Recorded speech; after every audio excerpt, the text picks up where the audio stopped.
met someone who has more than 25 constructive years. Meet Olive Builders.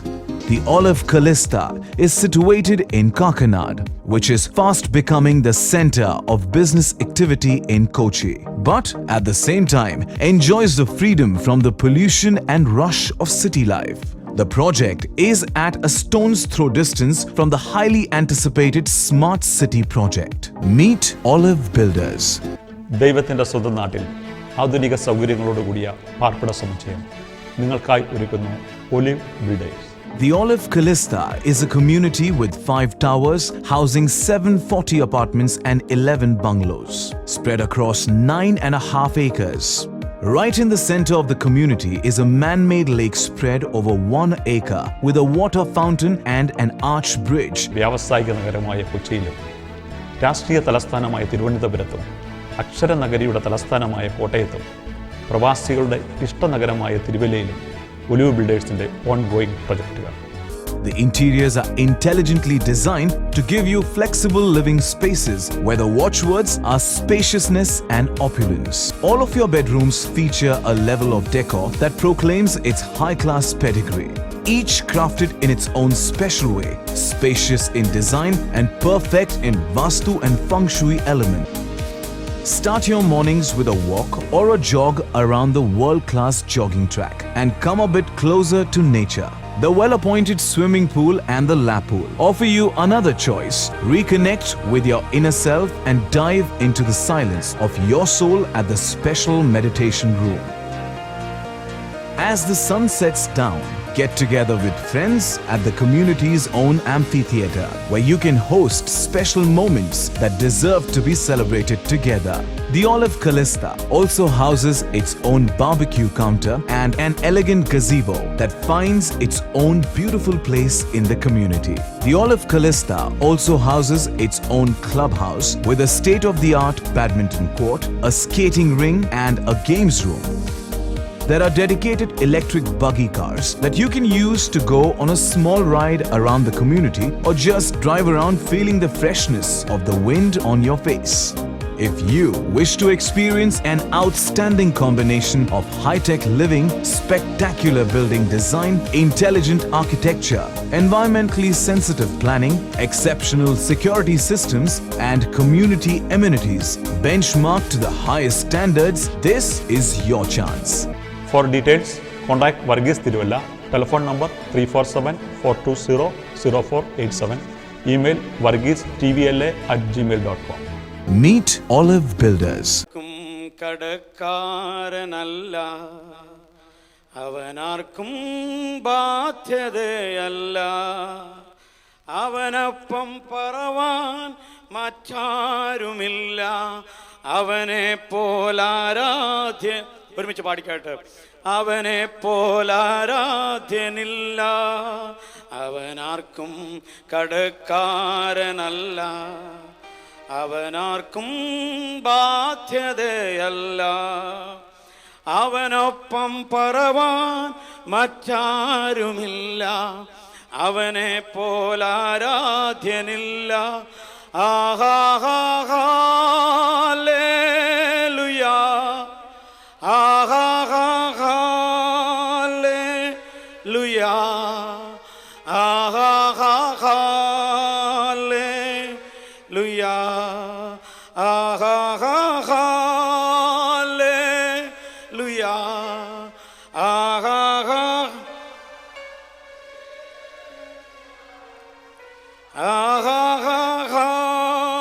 ആഹാഹാലേലുയാ ആമേൻ.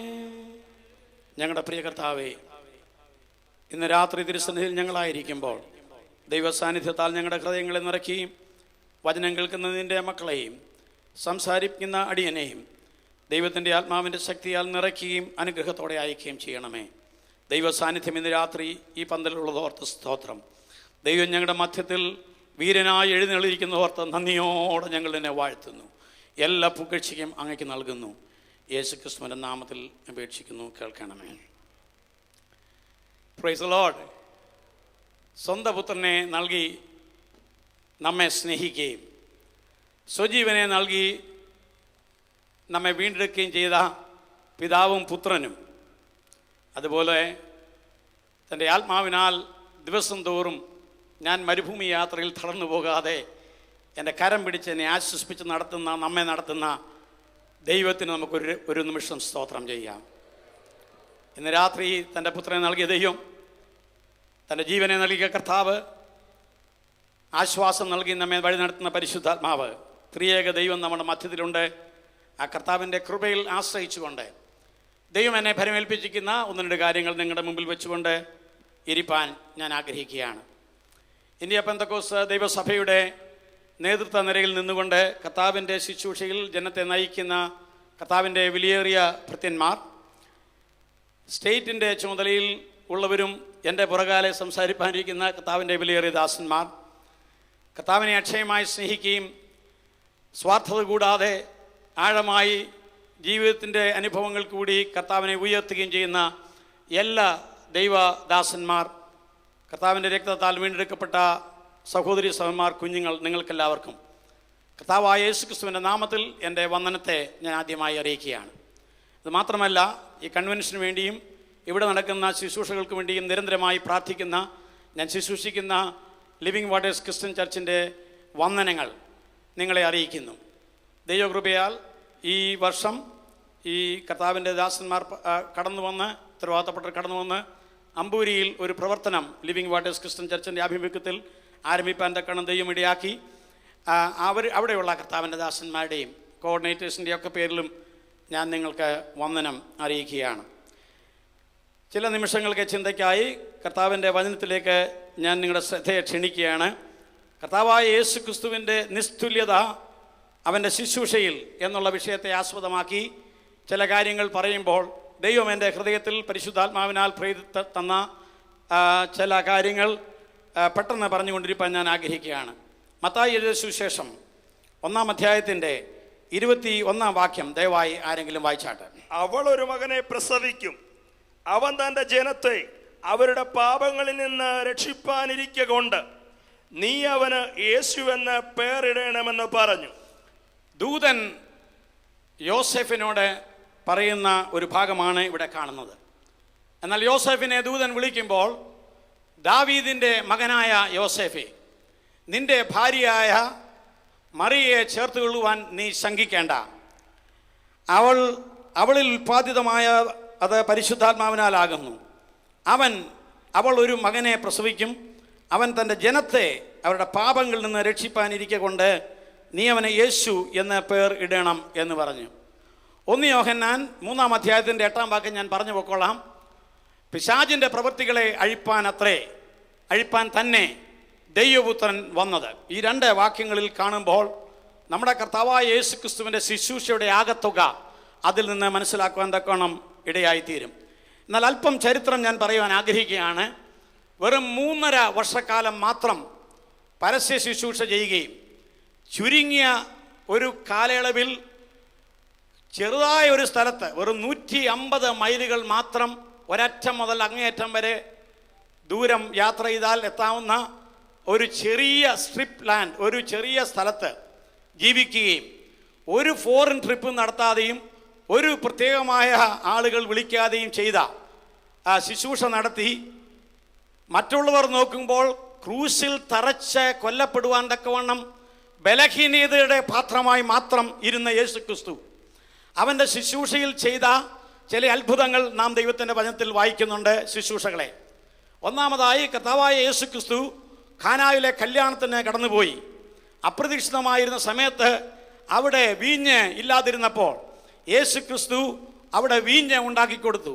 മദ്യപന്മാർക്ക് പലപ്പോഴും ഇതൊരു സന്തോഷമുള്ള ഒരു വേദാഭാഗമാണ്. കർത്താവായ യേശു ക്രിസ്തു ഉണ്ടായിരുന്നെങ്കിൽ ധാരാളം മദ്യപിക്കാമായിരുന്നു എന്നൊക്കെ അവർ ചിന്തിച്ച് ഞാൻ സംസാരിക്കുന്നത് കേട്ടിട്ടുണ്ട്. എന്നാൽ അവിടെ ചെയ്ത അത്ഭുതത്തെക്കാൾ അധികമായി ദൈവത്തിൻ്റെ പരിശുദ്ധാത്മാവ് എഴുതിയിരിക്കുന്ന ഒരു ഭാഗമുണ്ട്. അവൻ അടയാളങ്ങളുടെ ആരംഭമായി അത് ചെയ്തു എന്ന്. അപ്പോൾ കർത്താവായ യേശു ക്രിസ്തുവിൻ്റെ ശുശ്രൂഷയുടെ ഭാഗമായി 3.5 വർഷം നമ്മുടെ കർത്താവ് ചെയ്ത അത്ഭുതങ്ങൾ, അടയാളങ്ങൾ അവൻ്റെ ശുശ്രൂഷയുടെ ഭാഗമായി ചെയ്തെങ്കിലും അതിൽ തന്നെ കർത്താവിൻ്റെ ശുശ്രൂഷയെ ഒതുക്കി നിർത്തുവാൻ നമുക്ക് കഴിയുകയില്ല എന്നാണ് ഞാൻ പറയുവാൻ ആഗ്രഹിച്ചത്. കാരണം ആ അത്ഭുതങ്ങൾ ദൈവത്തിന് ഒരു കാര്യമല്ലായിരുന്നു. വെള്ളത്തിന്മേൽ എത്ര നടന്നാലും പിശാചിന് ഒരു ബുദ്ധിമുട്ടുമില്ല. എത്ര നേരം വേണമെങ്കിലും അവൻ നടന്നോട്ടെ. സൗഖ്യമാക്കുന്ന ആരെങ്കിലും സൗഖ്യമാക്കിയാൽ പിശാചിന് ഒരു ബുദ്ധിമുട്ടുമില്ല, ആരെയും സൗഖ്യമാക്കുകട്ടെ. ലാസറിനെ ഉയർപ്പിച്ചതിൽ എനിക്ക് തോന്നുന്നില്ല പിശാചിന് വലിയ ദുഃഖമൊന്നും ഉണ്ടായെന്ന്. കാരണം പുറകാലെ ലാസറിനെ കൊന്നുകൊള്ളാം എന്ന് അവൻ അറിയാമായിരുന്നു.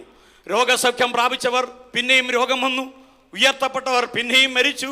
ഹല്ലേലൂയ. ഭാരം മാറിക്കിട്ടിയവർ പിന്നെയും ഭാരത്തിലായി. 5 അപ്പം കൊണ്ട് 5000 പേരെ പോഷിപ്പിച്ചപ്പോൾ അവർക്ക് പിന്നെയും വിശന്നു. ഞാൻ കർത്താവിൻ്റെ ശുശ്രൂഷയുടെ മഹത്വത്തെ കുറച്ച് കാണിക്കുകയല്ല. എന്നാൽ ഈ ഭാഗം വായിക്കുമ്പോൾ ഭൂമിയിൽ വെച്ച് ചില കാര്യങ്ങൾ അവൻ ചെയ്തെങ്കിലും അവൻ്റെ ശുശ്രൂഷയുടെ ഏറ്റവും കാതലായ ഒരു കാര്യം കാൽവറി ക്രൂശിൽ തൻ്റെ മരണമുഖാന്തരം ജനത്തെ ദൈവത്തിങ്കിലേക്ക്, ഭാവിയെ മാനസാന്തരത്തിലേക്ക്, സ്വർഗത്തിന് അവകാശിയാക്കി തീർത്ത ദൈവകൃപയ്ക്കായി ഇന്ന് രാത്രികാലം നമുക്ക് ദൈവത്തെ നന്ദിയോടെ സ്തോത്രം ചെയ്യാം. അതുകൊണ്ടാണ് അത്ഭുതങ്ങൾ തീർന്നുപോയാലും സൗഖ്യങ്ങൾ തീർന്നുപോയാലും മനുഷ്യൻ മരിച്ചാലും ദൈവമക്കളുടെ പ്രത്യാശ നഷ്ടപ്പെടുത്തില്ല എന്ന് പറയുവാൻ കാരണം യേശു ക്രിസ്തുവിൻ്റെ ശുശ്രൂഷ ഇന്നു രാത്രിയിലും ഈ പന്തലിലുണ്ട്. അതോർത്ത് നമുക്ക് സ്തോത്രം ചെയ്യാം. ഹല്ലേലൂയ. കർത്താവിൻ്റെ ശുശ്രൂഷയിൽ കർത്താവ് ശുശ്രൂഷ ചെയ്ത് കടന്നു പോയപ്പോൾ പൗലോസ് ഇപ്രകാരം പറഞ്ഞു, ഞാൻ അവൻ്റെ ശരീരത്തിൽ കുറവുള്ളത് പൂരിപ്പിക്കുന്നു എന്ന് പറഞ്ഞ് തൻ്റെ ശുശ്രൂഷയുടെ കാര്യങ്ങളെക്കുറിച്ച് പൗലോസ് പറയുന്നുണ്ട്. താൻ ഏറ്റെടുത്ത ദുഃഖങ്ങളെക്കുറിച്ച് പറയുന്നുണ്ട്. അതുകൊണ്ട് രണ്ടാമതായി എനിക്ക് പറയുവാൻ ആഗ്രഹം ഉള്ളത്, ഒന്ന്, അത്ഭുതങ്ങളിൽ മാത്രം കർത്താവിൻ്റെ ശുശ്രൂഷയെ ഒതുക്കി നിർത്തുവാൻ കഴിയുകയില്ല. ഏറ്റവും വലിയ അത്ഭുതം ഒരു പാപി മാനസാന്തരപ്പെടുന്നതാണ്. ഹല്ലേലൂയ. അതുകൊണ്ട് ദൈവദാസന്മാരോടായി കർത്തൃ ശുശ്രൂഷയിലായിരിക്കുന്നവരായി ആദ്യമേ ഞാൻ പറയട്ടെ, ശുശ്രൂഷയിലെ വിജയങ്ങൾ ഹല്ലേലൂയ അളക്കുവാൻ ചില മാനദണ്ഡങ്ങളെ എടുക്കരുത്. നിത്യതയിൽ ചില കൊണ്ടെത്തിക്കുവാൻ നിന്നെ ദൈവം ഉപയോഗിച്ചു കഴിഞ്ഞാൽ ഏറ്റവും വലിയ ശുശ്രൂഷയിൽ നീ പങ്കാളിയായി തീർന്നു എന്ന് ദൈവം തന്നെ സർട്ടിഫൈ ചെയ്യുന്ന ഒരു ദിവസമുണ്ട്. അത് സ്വർഗം കാത്തിരിക്കുകയാണ്. Praise the Lord. ഹല്ലേലൂയ. ഇന്ന് രാത്രി യേശുവിൻ്റെ ശുശ്രൂഷയെക്കുറിച്ച് പറഞ്ഞ് മാത്രം പോകുവാൻ ഞാൻ ആഗ്രഹിക്കുന്നില്ല. ആ ശുശ്രൂഷയെ ഏറ്റെടുക്കുന്ന ഒരു ദൗത്യത്തിലേക്ക് എന്നെയും നിങ്ങളെയും ദൈവം നയിക്കട്ടെ എന്ന് ഞാൻ പ്രാർത്ഥിക്കുക കൂടെ ചെയ്യുകയാണ്. എന്താണ് കർത്താവിൻ്റെ ശുശ്രൂഷ? യോഹന്നാൻ പറയുന്നത്, 1 യോഹന്നാൻ 3-ാം അധ്യായത്തിൻ്റെ 8-ാം വാക്യം വായിക്കുന്നുണ്ട്, പിശാചിൻ്റെ പ്രവൃത്തികളെ അഴിപ്പാൻ തന്നെ ദൈവപുത്രൻ വന്നു. ഇന്ന് രാത്രികാലം ഞാൻ ദൈവസന്നിധിയിൽ പരിശുദ്ധാത്മാവിൽ നിങ്ങളോട് പറയട്ടെ, ഈ രാത്രികാലവും പിശാചിൻ്റെ ബന്ധനത്തെ അഴിക്കുവാൻ, രോഗത്തിൻ്റെ ബന്ധനത്തെ അഴിക്കുവാൻ, പിശാചിട്ടിരിക്കുന്ന തടസ്സങ്ങളെ മാറ്റുവാനൊക്കെ കഴിവുള്ളവനാണ് ഇന്ന് രാത്രി നമ്മുടെ മധ്യത്തിലുള്ളത്. അവൻ്റെ ശുശ്രൂഷ തീർന്നു പോയിട്ടില്ല. അവൻ മരിച്ചെങ്കിലും അവൻ അടക്കപ്പെട്ടു, അവൻ ഉയർത്തെഴുന്നേൽക്കപ്പെട്ടു, അവൻ ഇമ്മാനുവേലായി നമ്മുടെ മധ്യത്തിലുണ്ട്, ദൈവദാസന്മാരുടെ മധ്യത്തിലുണ്ട്, ദൈവജനത്തിൻ്റെ മധ്യത്തിലുണ്ട്. അതോർത്ത് നമുക്ക് ദൈവത്തിന് സ്തോത്രം ചെയ്യാം. Praise the Lord. അവൻ്റെ ശുശ്രൂഷയുടെ ഭാഗഭാക്കുകളായി തീരുവാൻ ദൈവം നമുക്ക് ഭാഗ്യം നൽകിയതോർത്ത് ഞാൻ ദൈവത്തെ വാഴ്ത്തുകയും സ്തുതിക്കുകയും ചെയ്യുന്നു. ഹല്ലേലൂയ. നാം മീഖ പ്രവചനം 5-ാം അധ്യായത്തിൻ്റെ 2-ാം വാക്യത്തിൽ പ്രകാരം വായിക്കുന്നു, നീയോ ബേത്ലഹേം എഫ്രാത്തേ, നീ യഹൂദാ സഹസ്രങ്ങൾ ചെറുതായിരുന്നാലും ഇസ്രായേലിനെ അധിപതിയായിരിക്കേണ്ടവൻ എനിക്ക് നിന്നിൽ നിന്ന് ഉത്ഭവിച്ചു വരും. അവൻ്റെ ഉത്ഭവം പണ്ടേ ഉള്ളതും പുരാതനവും തന്നെ. ഹല്ലേലൂയ. കർത്താവായ യേശു ക്രിസ്തുവിൻ്റെ ജനനത്തിന് മുമ്പായി തന്നെ അവൻ്റെ വരവിനെക്കുറിച്ച് പറഞ്ഞ കാര്യങ്ങളിൽ മത്തായിയുടെ സുവിശേഷം 2-ാം അധ്യായത്തിൽ നാം വായിക്കുന്നുണ്ട്, പ്രഭു അവൻ വന്നു കഴിഞ്ഞപ്പോൾ ബേത്ലഹേമിനെ കുറിച്ച് പറയുന്നത്, നീ പ്രഭുക്കന്മാരിൽ ഒട്ടും കുറഞ്ഞവനല്ല. ഒരു കാര്യം അവിടെ നിന്ന് ഞാൻ പറയട്ടെ. ഹല്ലേലൂയ. നീ ആര് തന്നെ ആയിക്കോട്ടെ, ഏത് കുടുംബത്തിൽ ജനിച്ച വ്യക്തി ആയിക്കോട്ടെ, ഒരുപക്ഷെങ്കിൽ നിനക്ക് ശുശ്രൂഷയുടെ ചില വലിയ തെളിച്ചങ്ങൾ ലഭിച്ചില്ല എങ്കിലും നിന്നിൽ പ്രഭു ജനിച്ചാൽ ഹല്ലേലൂയ നീ ഒരു വ്യത്യസ്തനായി മാറുന്ന ഒരു അനുഭവം നിനക്കുണ്ടാകും. ഇന്ന് രാത്രി ഈ പന്തലിൻ്റെ ഒരറ്റം മുതൽ അങ്ങേറ്റം വരിക്കുന്ന ദൈവജനത്തോടായി ഞാൻ പറയട്ടെ, ദൈവത്തിൻ്റെ പുത്രൻ എൻ്റെയും നിങ്ങളുടെയും ഹൃദയത്തിൽ ജനിച്ച എന്ന ആദ്യ പ്രവൃത്തി കൊണ്ട് മാത്രം ഇന്ന് രാത്രി നമുക്ക് പറയുവാൻ കഴിയും, എൻ്റെ ദൈവം എന്നെ വ്യത്യസ്തമുള്ളവനാക്കി തീർത്തു. ഹല്ലേലൂയ. നമുക്ക് എന്തെങ്കിലും പ്രശംസ ഉണ്ടെങ്കിൽ, അതുകൊണ്ടാണ് പൗലോസ് പറയുന്നത്, എനിക്ക് പ്രശംസിക്കാൻ എന്തെങ്കിലും ഉണ്ടെങ്കിൽ ഞാൻ ക്രൂശിൽ പ്രശംസിക്കുവാൻ ആഗ്രഹിക്കുകയാണ്. സ്തോത്രം. നമ്മുടെ കർത്താവ് കടന്നു വന്നപ്പോൾ ഉള്ള ആ സാഹചര്യങ്ങൾ നമ്മൾ നോക്കിക്കഴിഞ്ഞാൽ നമുക്കറിയാം, അവിടെ റോമ ഗവൺമെൻറ് സമാധാനം ആരംഭിച്ച സംവത്സരങ്ങളായിരുന്നു. BC 27 മുതൽ AD 108 വരെ ഏകദേശം 200-ൽ പരം വർഷങ്ങൾ പാക്സ് റൊമാന, റോമൻ പീസ് എന്ന് പറഞ്ഞ ഒരു കാര്യമുണ്ടാക്കി, ആരോടും യുദ്ധം ചെയ്യണ്ട, പക്ഷെങ്കിൽ ആരും കബളിപ്പിക്കപ്പെടരുത്, അവര് യുദ്ധം ചെയ്യത്തില്ലെന്നേ പറഞ്ഞുള്ളൂ, രാജ്യങ്ങളെ കീഴടക്കത്തില്ലെന്ന് പറഞ്ഞുള്ളൂ, എതിർക്കുന്ന ആരെയും കൊന്നുകൂട്ടുന്ന ഒരു പീസായിരുന്നു അവിടെ ഉണ്ടായിരുന്നത്. ആ കാലത്തായിരുന്നു ലോകത്തിലുള്ള ഏറ്റവും കഠിനമായ വേദനയുള്ള ഒരു ഡെത്ത് മെഷീൻ അല്ലെങ്കിൽ കൊല്ലുവാൻ തക്കവണ്ണുള്ള ഉപകരണം കണ്ടുപിടിച്ചത്. അത് ക്രൂശായിരുന്നു. ആ സമയത്ത് സമാധാനം എന്ന് പറയുമ്പോൾ തന്നെ ദൈവജനത്തിനും മറ്റുള്ളവർക്കും സമാധാനമില്ലായ്മയും ഉണ്ടാകുകയും വേദനയുടെ അനുഭവത്തിൽ കൂടി ക്രൂശിന്മേൽ കയറ്റുന്ന ഭയപ്പെടുത്തുന്ന അനുഭവമുള്ളപ്പോൾ കാലത്തികവെങ്കിൽ സർവ്വവേദനയും ഏറ്റെടുത്തുകൊണ്ട് എൻ്റെ കർത്താവായ യേശു ക്രിസ്തു ഈ ലോകത്തിൽ ജനിച്ചപ്പോൾ അവൻ്റെ ശുശ്രൂഷ അവിടെ ആരംഭിക്കുകയായിരുന്നു. ദൈവത്തിൻ്റെ വചനത്തിൽ യെശയ്യാ പ്രവചനത്തിൽ നാം ഇപ്രകാരം 9-ാം അധ്യായത്തിൽ നാം ഇപ്രകാരം വായിക്കുന്നുണ്ട്, നമുക്ക് ഒരു മകൻ നൽകപ്പെട്ടിരിക്കുന്നു, നമുക്ക് ഒരു ശിശു ജനിച്ചിരിക്കുന്നു, അവന് അത്ഭുതമന്ത്രി, വീരനാം ദൈവം, നിത്യപിതാവ്, സമാധാനത്തിന് പ്രഭു എന്ന് പേരാകും. ഹല്ലേലൂയ.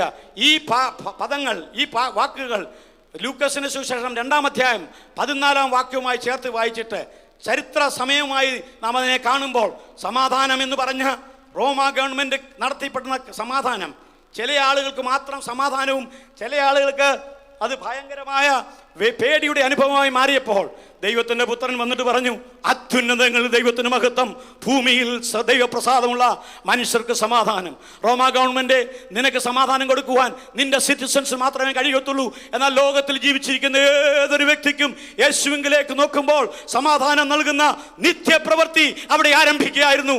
ആ പ്രവൃത്തി ഇന്നും തുടർന്നുകൊണ്ടിരിക്കുകയാണ്. ഈ പന്തലിൽ ഇന്ന് രാത്രി ഇവിടെ നിന്ന് ചിലർ എഴുന്നേറ്റ് പോകുന്നതിന് മുമ്പേ ചില ജീവിതങ്ങൾ ദൈവത്തിനായി സമർപ്പിക്കുമെന്ന് ഞാൻ ദൈവത്തിൻ്റെ ആത്മാവിൽ വിശ്വസിച്ചുകൊണ്ട് വിളിച്ചു പറയുകയാണ്. സമാധാനത്തിൻ്റെ പ്രവൃത്തി കഴിഞ്ഞിട്ടില്ല, അവൻ്റെ പ്രവൃത്തി ആരംഭിച്ചത് മാത്രമേ ഉള്ളായിരുന്നു. ദൈവത്തിൻ്റെ പ്രവൃത്തി തൻ്റെ പുത്രനായ ക്രിസ്തുവിൽ കൂടി. അതുകൊണ്ട് എനിക്ക് മുമ്പിലുള്ള ചില സമയങ്ങൾ, ഈ എടുത്ത സമയം കൂടാതെയുള്ള ചില സമയങ്ങൾ, 3 കാര്യങ്ങൾ ദൈവത്തിൻ്റെ യേശുക്രിസ്തുവിൻ്റെ ശുശ്രൂഷയോടുള്ള ബന്ധത്തിലും നമുക്ക് കർത്താവ് യേശുവിൻ്റെ ശുശ്രൂഷയോടുള്ള ഭാഗവാക്കുകളാകുമ്പോൾ ഉള്ള പ്രതികരണത്തോടുള്ള ബന്ധത്തിലും പറഞ്ഞുകൊണ്ട് ഞാൻ ഇരിപ്പാൻ ആഗ്രഹിക്കുകയാണ്. ഹല്ലേലൂയ. 3 കാര്യങ്ങൾ. 1, നാം ഇവിടെ വായിച്ച പോലെ അവൻ നൽകപ്പെട്ടവനാണ്. 2, അവൻ തകർക്കപ്പെട്ടവനാണ്. 3, അവൻ വീണ്ടും വരുന്നവനാണ്. ഹല്ലേലൂയ. അവൻ നൽകപ്പെട്ടവൻ, അവൻ തകർക്കപ്പെട്ടവൻ, അവൻ വീണ്ടും വരുന്നവൻ. അതിന് നമുക്ക് 3 ശുശ്രൂഷകളുടെ ഭാഗവാക്കുകളായി 3 കാര്യം നമുക്ക് ചെയ്യാനുണ്ട്. 1, അവൻ നൽകപ്പെട്ടവനാണെങ്കിൽ നാം ആ പുത്രനെ സ്വീകരിച്ചതിന് ശേഷം 2-ാം സങ്കീർത്തനത്തിൽ പറയുന്നത് പോലെ 12-ാം വാക്യത്തിൽ പറയുന്നത് പോലെ നിങ്ങൾ വഴിയിൽ വെച്ച് നശിക്കാതിരിക്കാൻ പുത്രനെ ചുംബിക്കണം. Praise the Lord. അവനെ നൽകിയപ്പോൾ ദൈവത്തിൻ്റെ പ്രതീക്ഷ നൽകിയ പുത്രനെ നാം ചുംബിക്കണം എന്നുള്ളതാണ്. അവനെ തകർത്തപ്പോൾ നമുക്ക് ഉള്ള ഉത്തരവാദിത്തം എന്ന് പറയുന്നത്, ഹല്ലേലൂയ, നാം യേശുക്രിസ്തുവിൻ്റെ ആ സ്നേഹത്തിന് മുമ്പിൽ അടിയറ വെച്ചതിന് ശേഷം ദൈവത്തിൻ്റെ പുത്രനെ ഉയർത്തേണ്ട ആവശ്യമുണ്ട്. ഹല്ലേലൂയ. മോശ മരുഭൂമിയിൽ സർപ്പത്തെ ഉയർത്തിയതുപോലെ ദൈവപുത്രനെയും മനുഷ്യപുത്രനെയും ഉയർത്തേണ്ടതാകുന്നു. അവനെ നൽകപ്പെട്ടപ്പോൾ നാം അവനെ ചുംബിക്കണം. അവനെ തകർക്കപ്പെട്ടപ്പോൾ നാം അവനെ ഉയർത്തണം. ഹല്ലേലൂയ. അവൻ മടങ്ങി വരുന്നവനാകിയാൽ നാം അവനായി കാത്തിരിക്കണം.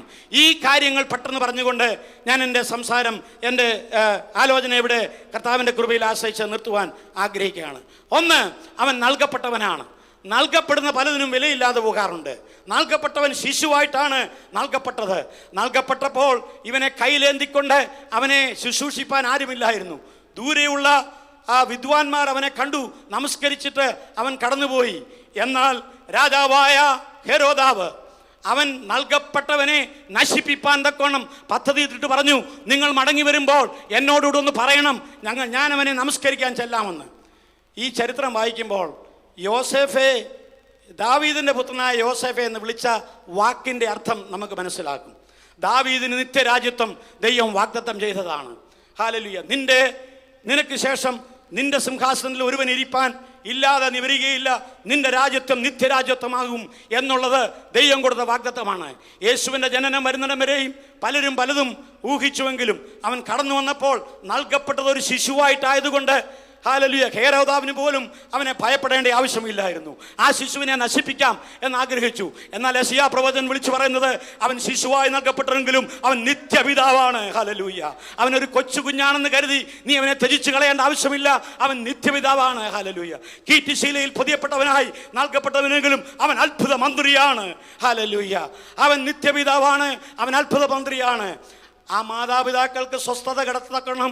പലപ്പോഴും അവനെ പ്രസവിപ്പാൻ ഒരു സ്ഥലമില്ലാതെ ആയി തീർന്നെങ്കിലും സകലർക്കും അവൻ സമാധാനത്തിന് പ്രഭുവായി തീർന്നു എന്നുള്ള സത്യം ദൈവവചനം നമ്മെ പഠിപ്പിക്കുന്നുണ്ട്. സ്തോത്രം. ഇന്ന് രാത്രി ഞാൻ ചോദിക്കട്ടെ, എന്നോടും ദൈവമക്കളോടും ദൈവദാസന്മാരോടും എൻ്റെ മുമ്പിലിരിക്കുന്ന ദൈവജനത്തോടും, നൽകപ്പെട്ട ക്രിസ്തുവിനെ ഞാനും നിങ്ങളും എന്തു ചെയ്തു എന്നൊരു ചോദ്യം നിത്യതയിൽ ചോദിക്കും. ഹല്ലേലൂയ.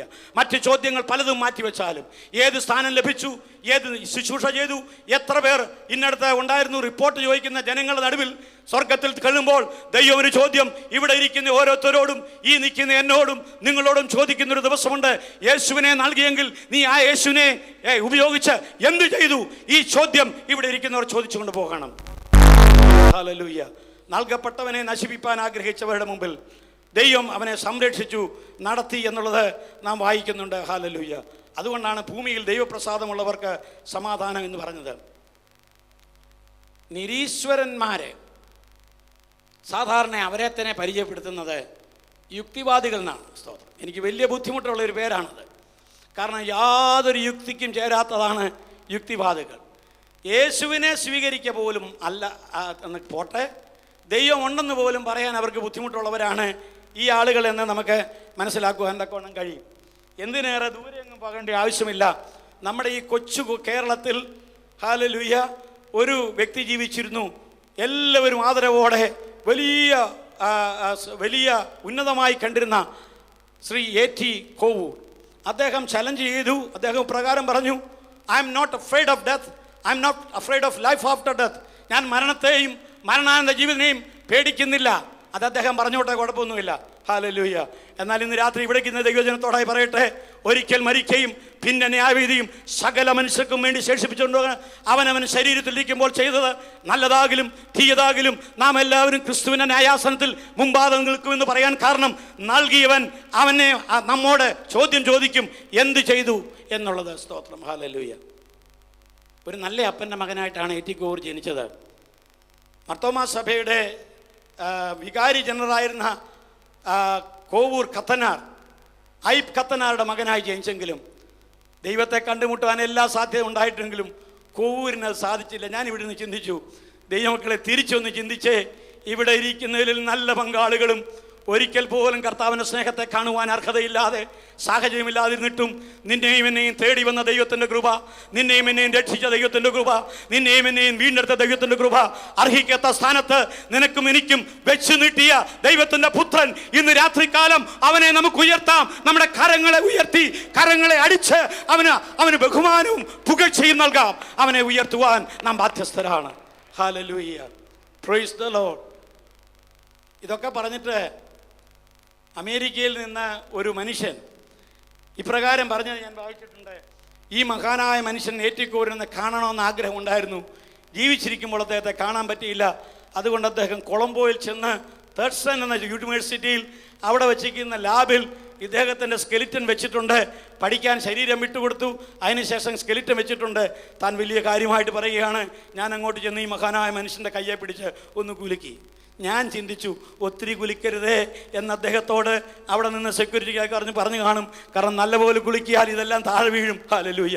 എന്നാൽ ഇന്ന് രാത്രി കാലം ഞാൻ നിങ്ങളോട് പറയട്ടെ, ദൈവത്തെ വേണ്ടാത്തവൻ്റെ കൈ കുലുക്കുവാൻ തക്കവണ്ണം, ഹല്ലേലൂയ, അവനെ ഒരു നോക്ക് കാണുവാൻ തക്കവണ്ണം അസ്ഥികൂടമായി ഇരിക്കുന്നവനെ കാണുവാൻ ആഗ്രഹിക്കുന്നെങ്കിൽ ഇന്നും ജീവിക്കുന്ന ഒരു ദൈവത്തിൻ്റെ പുത്രനായ യേശു ക്രിസ്തുവിൻ്റെ അടുക്കൽ കടന്നു വന്ന് അവൻ ജീവിക്കുന്നു. അവൻ ഇന്നും ജീവിക്കുന്നു. He walks with me, he talks with me along life's narrow way. എൻ്റെ ജീവിതത്തിൻ്റെ ഇടുങ്ങിയ ആ ഇടനാഴികളിൽ അവന്റെ കരം പിടിച്ചെന്നെ നടത്തുന്നു എന്ന് പറയുവാൻ ഒരു ദൈവത്തിന്റെ പൈതലിന് ലഭിച്ച ഭാഗ്യമാണ് അവന്റെ ശുശ്രൂഷയുടെ ഏറ്റവും മഹത്വം. Praise the Lord. ഇത്ര മഹാനായ ഒരു കർത്താവിനെ കണ്ടുമുട്ടുവാൻ, ഇവിടെ ഉയർത്തുവാൻ ദൈവം ഇടയാക്കിയതോർത്ത് ഞാൻ ദൈവത്തെ സ്തുതിക്കുകയും കർത്താവിന് സ്തോത്രം ചെയ്തു. 2, അവൻ നൽകപ്പെട്ടവൻ മാത്രമല്ല, അവൻ തകർക്കപ്പെട്ടവനാണ്. ജീവിപ്പാൻ വേണ്ടി അനേകർ കടന്നു വന്നപ്പോൾ മരിക്കാൻ വേണ്ടി വന്ന ഒരുവനേ ഉള്ളൂ. ഹല്ലേലൂയ. മരിച്ചതിന് ശേഷം മണ്ണിൽ എല്ലാവരും ഉറങ്ങുമ്പോൾ, ഉലകമഹാന്മാർ അഖിലരും ഹല്ലേലൂയ ഉറങ്ങുമ്പോൾ, കല്ലറയിൽ ഉറങ്ങുമ്പോൾ ഉയർത്തെഴുന്നേൽക്കപ്പെട്ട ഒരുവൻ മാത്രമേ ഉള്ളൂ. അത് നമ്മുടെ കർത്താവായ യേശു ക്രിസ്തുവാണ്.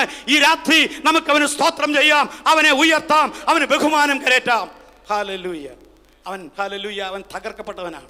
അനേക പുത്രന്മാരെ തേജസ്സിലേക്ക് നടക്കുമ്പോൾ ഹല്ലേലൂയ രക്ഷാനായകനെ കഷ്ടാനുഭവങ്ങളാൽ തികഞ്ഞവനാക്കി തീർക്കുന്നത് യുക്തം എന്ന ദൈവം കരുതി. ഹല്ലേലൂയ. മക്കൾ ജഡരക്തങ്ങളോടുകൂടി ആകയാൽ അവനും അവരെ പോലെ ജഡരക്തങ്ങളോടുകൂടെ കടന്നു വന്നു. എന്ത്?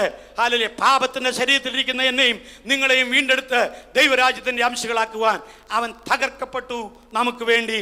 അതുകൊണ്ട് നാം എന്ത് ചെയ്യണം? അവനെ ഉയർത്തണം. യോഹന്നാന്റെ സുവിശേഷം 3-ാം അധ്യായം 11-ാം വാക്യം ഹല്ലേലൂയ ഇപ്രകാരം വായിക്കുന്നുണ്ട്. ഹല്ലേലൂയ. മോശ മരുഭൂമിയിൽ സർപ്പത്തെ ഉയർത്തിയ പോലെ മനുഷ്യപുത്രനെയും ഉയർത്തേണ്ടതാകുന്നു. ഇന്ന് രാത്രി യേശുവിനെ ഉയർത്തേണ്ടത് എങ്ങനെയാണെന്ന് നമുക്കൊക്കെ പലപ്പോഴും ചോദ്യങ്ങൾ കാണും. ഞാനിങ്ങനെ ചിന്തിച്ചു, എനിക്ക് 1 മണിക്കൂർ തന്നാൽ കൊള്ളാമെന്ന് കർത്താവിൻ്റെ ദാസന്മാരോട് ചോദിച്ചാൽ കൊള്ളാമെന്ന്. അതൊരു മനപ്പായസമാണെന്ന് എനിക്കറിയാം, നടക്കാനൊക്കത്തുമില്ല. പിന്നെ എന്നോട് ദൈവാത്മാവ് സംസാരിച്ചു, നിനക്കൊരു1000 വർഷം കിട്ടിയാലും നിനക്ക് എന്നെ മുഴുവൻ ഉയർത്തി തീർക്കാനൊക്കത്തില്ല, അത്ര വെയിറ്റായി എനിക്ക്. ഹല്ലേലൂയ. ദൈവമക്കളെ, ഞാൻ പറഞ്ഞ് മനസ്സിലാക്കിയോ? ഈ കൺവെൻഷൻ ഇനി അടുത്ത 6 വർഷം നടത്തിയാലും അല്ലെങ്കിൽ 100 വർഷം തികയുന്നിടം വരെ നടത്തിയാലും വാസ്തവമായി യേശുവിനെ ഉയർത്തി കഴിയുവാൻ കഴിയത്തില്ല. അത്ര ഉന്നതനാണ് അവൻ. ഹല്ലേലൂയ. അത്ര വലിയവനാണ് അവൻ. ഹല്ലേലൂയ. അതുകൊണ്ട് കിട്ടിയ സമയം വെച്ച് ഹല്ലേലൂയ ദൈവകൃപയിൽ ആശ്രയിച്ച് എല്ലാവരും ഉയർത്തട്ടെ. ഹല്ലേലൂയ. നമുക്ക് ഒരുമിച്ച് ഇന്ന് രാത്രി ദൈവത്തെ ഉയർത്താം. ഞാൻ നിങ്ങളോടൊരു കാര്യം പറയാം. ഇവിടെ പറയുന്നത് കൊണ്ട് ആരും കരം വെക്കേണ്ട ആവശ്യമില്ല. എന്നാൽ ഇന്ന് രാത്രി നിന്റെ ഹൃദയത്തിന്റെ ആഴത്തിൽ നിന്ന് മോശ മരുഭൂമിയിൽ പിച്ചള സർപ്പത്തെ ഉയർത്തതുപോലെ ദൈവപുത്രനെ ഉയർത്തുന്നെങ്കിൽ ഇവിടെ എഴുന്നേറ്റ് പോകുന്നതിന് മുമ്പേ കടിയേറ്റ ജന അനുഭവങ്ങളിൽ, അഗ്നിസർപ്പത്താൽ ഹല്ലേലൂയ മരിക്കേണ്ട അനുഭവങ്ങളിൽ, തകർന്നു പോകുമെന്ന് പറയുന്ന ചില അനുഭവങ്ങളിൽ, ചില രോഗങ്ങളുടെ ബന്ധനങ്ങളെ ഇന്ന് രാത്രികാലം ദൈവത്തിന്റെ പുത്രൻ മാറ്റിവിധി എഴുകും എന്ന് നിശ്ചയമായി നാം അറിഞ്ഞുകൊള്ളണം. Praise the Lord. വചന കേൾവിയിൽ തന്നെ ഹല്ലേലൂയ രോഗസൗഖ്യം ഉണ്ടാകുവാൻ ഇടയായി തീരും. കാരണം അവനെ ഉയർത്തുവാൻ നമുക്ക് മനസ്സുണ്ടെങ്കിൽ. അവനെ ഉയർത്തണമെങ്കിൽ ഇവിടെ കയറേണ്ട ആവശ്യമില്ല. അവനെ ഉയർത്തണമെങ്കിൽ വേറെ എന്തെങ്കിലും ചെയ്യേണ്ട ആവശ്യമില്ല. ഹൃദയത്തിൻ്റെ അന്തർഭാഗത്ത് നിന്ന് ഹല്ലേലൂയ ഉയർന്നു പോകുന്ന സ്തുതി സ്തോത്രങ്ങളാൽ, നന്ദി നിറഞ്ഞ ഹൃദയങ്ങളാൽ, കർത്താവെ നീ എന്നെ സ്നേഹിപ്പാൻ തക്കവണ്ണം ഈ ഏഴയ്ക്ക് യാതൊരു ഒരു കഴിവും ഉണ്ടായിരുന്നില്ല. എന്നെ ആരും നോക്കിയിരുന്നില്ല. ഞാൻ വെളിമ്പറമ്പിൽ എറിയപ്പെട്ടവനാണ്, ഇസ്രായേൽ പൗര സംബന്ധമില്ലാത്തവനാണ്. എന്നാൽ എൻ്റെ സ്നേഹം എന്നെ തേടി വന്നതോർത്തുകൊണ്ട് എന്നെ ആരും കണ്ടില്ലെങ്കിലും ഞാൻ ഇവിടെ നിന്ന് ഉയർത്തുന്നു പറഞ്ഞ് ഒരു രോഗി യേശുവിനെ ഉയർത്തുന്നെങ്കിൽ ഹല്ലേലൂയ ഇന്ന് രാത്രി നിന്റെ അടുക്കൽ രോഗസൗഖ്യം കടന്നു വരും. നിന്റെ ഭാരങ്ങളെ മാറ്റും, നിന്റെ വിധികളെ അവൻ മാറ്റി എഴുതും. ഹല്ലേലൂയ. നമുക്ക് വിരോധവും പ്രതികൂലമായിരുന്ന കയ്യെടുത്ത് ക്രൂശിൽ മായ്ച്ചു കളഞ്ഞ്, ഹല്ലേലൂയ വേർപാടിനെ നടിച്ചവർ ഇടിച്ചു കളഞ്ഞ് ദൈവം നമ്മെ ക്രിസ്തുവിൻ്റെ സ്നേഹം നമ്മെ ദൈവത്തോട് നിരപ്പിച്ചുവെങ്കിൽ ഇന്ന് രാത്രികാലം ആ പാക്കേജിൽ സർവ്വതുമുണ്ട്. യെശയ്യാപ്രവചനം 53-ാം അധ്യായത്തിൽ 10-ാം വാക്യം തോന്നുന്നു നാം പ്രകാരം വായിക്കുന്നുണ്ട്, അവനെ തകർത്ത് കളയാൻ യഹോവയ്ക്ക് ഇഷ്ടം തോന്നി. എന്തിനാണ് തകർത്ത് കളഞ്ഞെന്നറിയാമോ? എന്നെയും നിങ്ങളെയും ഓർത്തുകൊണ്ട്. ഒരു പക്ഷെങ്കിൽ ഇന്ന് രാത്രി ഈ പന്തലിൽ പല പ്രാവശ്യം യേശുവിനെ വെച്ച് നീട്ടിയിട്ടും അവൻ ശിശുവാണെന്ന് പറഞ്ഞ് ഒഴികഴിവ് മാറി, അവൻ പെന്തിക്കോസുകാരുടെ കർത്താവാണെന്ന് ഒഴികഴിവ് മാറി, അവൻ ക്രിസ്ത്യാനികളുടെ ദൈവമാണെന്ന് ഒഴികഴിവ് മാറി. ഹല്ലേലൂയ. അവനെ കണ്ടുമുട്ടിയിട്ടില്ലെങ്കിലും എന്താ അവിടെ നടക്കുവാൻ കഴിയുന്നതെന്ന് ചുമ്മാ കാണാൻ വന്ന ആരെങ്കിലും എന്നെ ഇന്ന് രാത്രി കേൾക്കുന്നുണ്ടെങ്കിൽ ഞാൻ നിങ്ങളോട് പറയട്ടെ, ഈ വെച്ച് നീട്ടി യേശുവിനെ സന്തോഷത്തോടെ ഇന്ന് രാത്രി നിങ്ങൾ സ്വീകരിക്കുന്നെങ്കിൽ ഈ പന്തൽ വിട്ട് നീ പുറത്തിറങ്ങുമ്പോൾ നീ ഒരു പുതിയ മനുഷ്യനാകും. നിന്റെ മേൽ പ്രഭു എന്നുള്ള മുദ്ര ദൈവം കുത്തും. നിന്നെ നിത്യതയ്ക്കായി ദൈവം മാറ്റും. ഹല്ലേലൂയ. ദൈവത്തിൻ്റെ പ്രവൃത്തി എവിടെയാണ് നാം കാണുന്നത്? സ്തോത്രം. ഹല്ലേലൂയ. അവനെ തകർത്ത് കളഞ്ഞു. 3 അവൻ മടങ്ങി വരുന്നു. ഹല്ലേലൂയ. വെളിപ്പാട് പുസ്തകം 22-ാം അധ്യായത്തിൻ്റെ 12 അതുപോലെ 20 വാക്യങ്ങളിൽ ഇതാ ഞാൻ വേഗം വരുന്നു എന്ന് അവനെക്കുറിച്ച് പറയുന്നു. വേഗം വരുന്നവനെ കാത്തിരിപ്പാൻ ബാധ്യത നമുക്കുണ്ട്. സ്തോത്രം. ഇന്ന് രാത്രി കർത്താവ് വേഗം വരുന്നു എന്ന് പറയുമ്പോൾ അവനെ കാത്തിരിപ്പാനുള്ള ബാധ്യത യേശുക്രിസ്തു നമുക്ക് നൽകിയിട്ടുണ്ട്. സ്തോത്രം. ഹല്ലേലൂയ. യേശുവിൻ്റെ രക്തത്തിൽ ആശ്രയിച്ച് വീണ്ടെടുക്കപ്പെട്ട ദൈവനം അവന് വേണ്ടി കാത്തിരിക്കാൻ തുടങ്ങിയിട്ട് നാളുകളായി. ഹല്ലേലൂയ. പലപ്പോഴും അവൻ്റെ വരവിനെ പലപ്പോഴും ചോദ്യം ചെയ്യുന്നു. മറ്റു ചിലർ ഒരുങ്ങട്ടെ എന്ന് പറഞ്ഞ് മുമ്പോട്ട് സമയം തള്ളി നീക്കുന്നതായിട്ട് നമുക്ക് കാണുവാൻ തക്കണം കഴിയും. ഏകദേശം 28 വർഷം മുമ്പ് മണക്കാല ഫെയ്ത്ത് തിയോളജിക്കൽ സെമിനാരിയിൽ ഞാനൊരു അധ്യാപകനായി ജോയിൻ ചെയ്തതിന് ശേഷം പല സന്ദർഭങ്ങളിലും അടൂർ വന്ന് ബസ് കയറി എനിക്ക് വീട്ടിലോട്ട് പോകേണ്ടതുകൊണ്ട് ഞാൻ അവിടെ നിൽക്കുമ്പോൾ ഞാൻ കണ്ടിട്ടുള്ള രസകരമായൊരു കാര്യം ഞാൻ നിങ്ങളോട് പറയാം. അതിൻ്റെ രസത്തിലല്ല കാര്യം, അതിൻ്റെ കാര്യത്തിലാണ് കാര്യം. അവിടെ ഇരുന്നുകൊണ്ട് ആളുകൾ വിളിച്ചു പറയും, റാന്നി റാന്നി റാന്നി റാന്നി കോന്നി കോന്നി. അത് കഴിഞ്ഞ് എന്നെ പത്തനംതിട്ട ഇതുവഴി ഇന്ന വഴി ഓമല്ലൂർ ആമല്ലൂർ ഈ വഴിയെല്ലാം കഴിഞ്ഞ് കടന്ന് അങ്ങോട്ട് പോകും, കയറിക്കോ കയറിക്കോ എന്ന് പറയും. ആളുകളെല്ലാം ഇടിച്ച് നിറച്ച് കയറ്റി കഴിഞ്ഞപ്പോൾ ഇയാൾ വിളിച്ച് പറയും, ഇന്ന ബസ് സ്റ്റാൻഡ് വിട്ട് പോകണം, അവൻ്റെ പരിപാടി കഴിഞ്ഞു. കയറ്റാവുന്നത്രയും പേരെ കയറ്റി കഴിഞ്ഞ് പുള്ളി പോകും. നിങ്ങൾ ഇന്ന് എന്നാലും ആ പുള്ളിയോ ആ പുള്ളിയുടെ മക്കളോ ഒക്കെ അടുവ് തന്നെ നിന്നുകൊണ്ട് റാന്നി റാന്നി കോന്നി കോന്നി എന്ന് വിളിച്ച് പറയുന്ന കാഴ്ച കാണാം. സ്തോത്രം. ഇന്ന് രാത്രികാലം ആരെങ്കിലുമൊക്കെ തള്ളിക്കയറ്റി ഹല്ലേലൂയ ബൈ ബൈ പറഞ്ഞ് സ്വർഗത്തിലൊക്കെ പറഞ്ഞിട്ട് ആ സ്റ്റാൻഡിൽ തന്നെ നിൽക്കുവാൻ തക്കോണം ഒരിക്കലും നമുക്കിടയായിരുത്. ആടിയും പാടിയും കൊട്ടി ഹല്ലേലൂയ ഈ മരുഭൂമിയിൽ നശിച്ചു പോകാനല്ല ദൈവമെന്നെയും നിങ്ങളെ വിളിച്ചത് ഈ മരുഭൂമിയിലെ മന്ന തിന്നുവാനും ഇതിലെ വെള്ളം കുടിക്കുവാനും ഇതിലെ അത്ഭുതങ്ങളെ കാണുവാനും മാത്രമല്ല ദൈവനെ വിളിച്ചത് നിത്യനാട് ദൈവം എനിക്കും നിങ്ങൾക്കും വേണ്ടി ഒരുക്കിയിരിക്കുന്നു എന്ന് തോർക്കുമ്പോൾ ഈ രാത്രി പ്രത്യാശയോടെ ധൈര്യത്തോടെ ദൈവകൃപയോടെ നമ്മുടെ കരങ്ങളെ ഉയർത്തി ഒരു നിമിഷം നമുക്ക് ദൈവത്തിന് സ്തോത്രം ചെയ്യാം. ഈ പ്രത്യാശയുള്ള എല്ലാവർക്കുമായി ഞാൻ ഇന്ന് രാത്രികാലം ദൈവത്തെ സ്തുതിക്കുന്നു. അവനിൽ ഈ പ്രത്യാശയുള്ളവരെല്ലാം ഹല്ലേലൂയ അവൻ അവനെ നിർമ്മലീകരിച്ചതുപോലെ തന്നെ നിർമ്മലീകരിച്ചു എന്നാണ്. അങ്ങനെയാണ് നാം കർത്താവിൻ്റെ വരവിനായി ഒരുങ്ങുന്നത്. സ്തോത്രം. ഹല്ലേലൂയ. ദൈവത്തിൻ്റെ പ്രവൃത്തി, യേശുവിൻ്റെ പ്രവൃത്തി എന്താണ്? ഹല്ലേലൂയ അത്ഭുതങ്ങൾ മാത്രമായിരുന്നില്ല. ആ അത്ഭുതങ്ങളൊക്കെ ഭൂമി കൊണ്ട് തീർന്നു പോകുന്നതായിരുന്നു. ഹല്ലേലൂയ. അതിനതിൻ്റെതായ സ്ഥാനങ്ങളുണ്ടായിരുന്നു. എന്നാൽ പാപിയെ നീതീകരിക്കുന്ന, അഭക്തനെ നീതീകരിച്ച് ദൈവപുത്രനാക്കി തീർക്കുന്ന ദൈവകൃപ. ഹല്ലേലൂയ. നൽകപ്പെട്ട ക്രിസ്തുവിനെ തട്ടിമാറ്റാതെ ഈ രാത്രി ആര് സ്വീകരിക്കും? ആരവനെ കൊണ്ടുപോകും? ഹല്ലേലൂയ. ഈ കൺവെൻഷനുടെ തീരും, പ്രസംഗങ്ങൾ തീരും, ഇതിൻ്റെ വലിയ ആ സംഘാടങ്ങൾ കാര്യങ്ങൾ ചെയ്തൊക്കെ സന്തോഷത്തോടെ കാണുന്നുണ്ടെങ്കിലും മടങ്ങിപ്പോകുമ്പോൾ യേശുവില്ലാത്ത ഹൃദയത്തോടെ ആരും ഇറങ്ങിപ്പോകുവാൻ ഇടയാകാതെ അവനെ ഏറ്റുകൊണ്ട് കടന്നു പോകണം. 2, യേശുവിനെ ഏറ്റെങ്കിലും ഇതുവരെയും അവനെ ഉയർത്തേണ്ട പോലെ ഉയർത്തിയില്ല എങ്കിൽ ഇന്ന് രാത്രികാലം ഹല്ലേലൂയ അവനെ ഉയർത്തുന്നുവെങ്കിൽ നിന്നെ വിടുവിക്കുന്ന ദൈവം നിന്റെ അഗ്നിസർപ്പത്തിന്റെ കടിയേറ്റ് നീ പിടയുന്നവനാണെങ്കിലും ഇന്ന് രാത്രികാലം തൻ്റെ വിടുതലിനാൽ നിന്നെ സ്പർശിക്കുന്ന ദൈവപുത്രൻ നിന്നെ തൊടും. ഹല്ലേലൂയ. 3, മടങ്ങി വരുന്നവന് വേണ്ടി കാത്തിരിക്കുന്നുവെങ്കിൽ ഹല്ലേലൂയ സ്വർഗം തുറന്ന് ഹല്ലേലൂയ കർത്താതൻ ഗംഭീരനാഥത്തോടും പ്രധാന ദൂതൻ ശബ്ദത്തോടും ദൈവത്തിന്റെ കാഹളത്തോടും കൂടെ സ്വർഗത്തിൽ നിന്ന് ഇറങ്ങി വരുന്ന ഒരു ദിവസം നമുക്കുണ്ട്. ഹല്ലേലൂയ. ഈ മൺമയമായ ശരീരം വിട്ടിട്ട് ക്ഷീണമുള്ള ശരീരം, ഭാരമുള്ള ശരീരം, രോഗമുള്ള ശരീരം ഇവിടെ കളഞ്ഞതിനു ശേഷം ഒരു പുതിയ ശരീരം പ്രാപിച്ചുകൊണ്ട് കൂടാരമായ ഭവനം അഴിഞ്ഞുപോയാൽ കൈപ്പണിയല്ലാത്ത നിത്യമായ ഒരു കെട്ടിടം എനിക്ക് സ്വർഗത്തിൽ വെച്ചിട്ടുള്ള പ്രത്യാശയുള്ള ദൈവമക്കൾ ഒരു നിമിഷം കർത്താവിന് ഹല്ലേലൂയ നന്ദി കയറ്റിക്കൊണ്ട് ഈ വിളിയെയും തിരഞ്ഞെടുപ്പിനെയും ഓർത്തുകൊണ്ട് ദൈവസന്നിധിയിൽ ഭാരങ്ങളെ ഇറക്കി വെച്ചുകൊണ്ട് സന്തോഷത്തോടെ ഇവിടുന്ന് പോകുവാൻ എനിക്ക് നിങ്ങൾക്കും ദൈവം ഇടയാക്കുമാറാകട്ടെ. നിങ്ങൾ ഞങ്ങൾക്ക് വേണ്ടി പ്രാർത്ഥിക്കണം. കർത്താവ് നമ്മെ അനുഗ്രഹിക്കട്ടെ. സമയം തന്ന ദൈവത്തിൻ്റെ ദാസന്മാരോടും ഇതിൻ്റെ പ്രവർത്തകരോടും എല്ലാവരോടും ഒരിക്കൽ കൂടി ദൈവനാമത്തിൽ നന്ദി അറിയിച്ചുകൊണ്ട് ഞാൻ എൻ്റെ വാക്കുകളെ വിരമിക്കുന്നു. ദൈവം നമ്മെ സഹായിക്കുമാറാകട്ടെ. Have you met someone who has more than 25 constructive years? Meet Olive Builders. The Olive Callista is situated in Kakinad, which is fast becoming the center of business activity in Kochi, but at the same time enjoys the freedom from the pollution and rush of city life.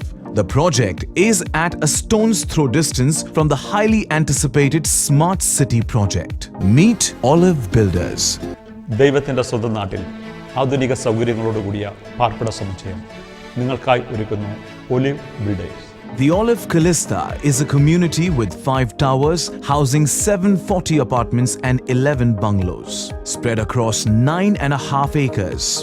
Right in the center of the community is a man-made lake spread over 1 acre with a water fountain and an arch bridge. വ്യാവസായിക നഗരമായ കൊച്ചിയിലും രാഷ്ട്രീയ തലസ്ഥാനമായ തിരുവനന്തപുരത്തും അക്ഷര നഗരിയുടെ തലസ്ഥാനമായ കോട്ടയത്തും പ്രവാസികളുടെ ഇഷ്ടനഗരമായ തിരുവല്ലയിലും ഒലിവ് ബിൽഡേഴ്സിന്റെ ഓൺഗോയിങ് പ്രൊജക്റ്റുകൾ. The interiors are intelligently designed to give you flexible living spaces where the watchwords are spaciousness and opulence. All of your bedrooms feature a level of decor that proclaims its high-class pedigree. Each crafted in its own special way, spacious in design and perfect in Vastu and Feng Shui element. Start your mornings with a walk or a jog around the world-class jogging track and come a bit closer to nature. The well-appointed swimming pool and the lap pool offer you another choice. Reconnect with your inner self and dive into the silence of your soul at the special meditation room. As the sun sets down, get together with friends at the community's own amphitheater, where you can host special moments that deserve to be celebrated together. The Olive Calista also houses its own barbecue counter and an elegant gazebo that finds its own beautiful place in the community. The Olive Calista also houses its own clubhouse with a state-of-the-art badminton court, a skating ring, and a games room. There are dedicated electric buggy cars that you can use to go on a small ride around the community or just drive around feeling the freshness of the wind on your face. If you wish to experience an outstanding combination of high-tech living, spectacular building design, intelligent architecture, environmentally sensitive planning, exceptional security systems, and community amenities benchmarked to the highest standards, this is your chance.